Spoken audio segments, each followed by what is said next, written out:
Përshëndetje.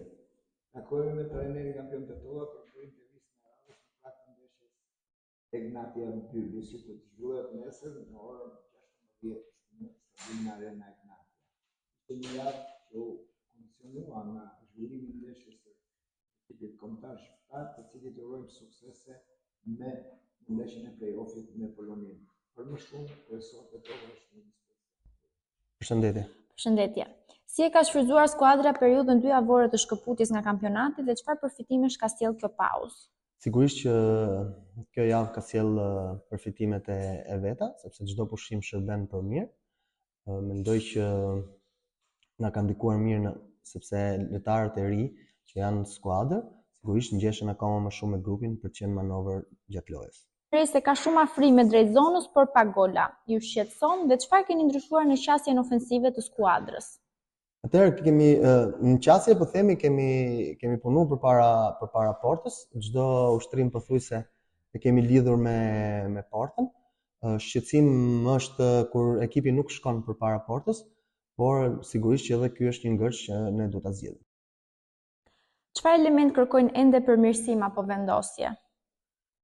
Mendoj që manovra dhe shpejtësia e veprimit në pasim. A mendoni se afrimet e reja kanë ende nevojë për kohë për të përshtatur plotësisht me ritmin dhe filozofinë tuaj?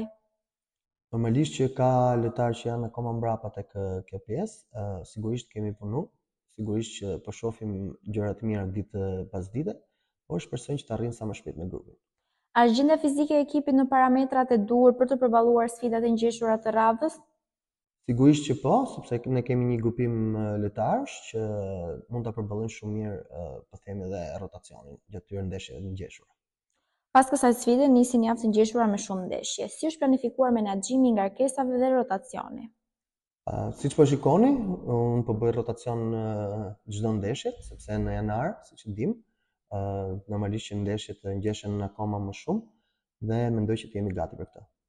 A ekziston ndonjë presion i veçantë për këtë ndeshje apo skuadra është e fokusuar vetëm tek objektivat sportive? Jo, s'besoj që të ketë presion, sigurisht pjesa është tek, po themi, fokusi është te Egnatia, tek loja jonë.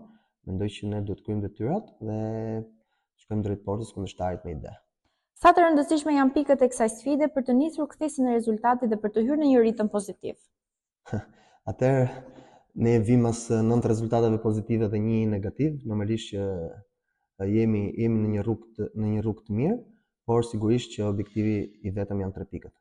Faleminderit dhe suksese. Faleminderit dhe juve. Faleminderit.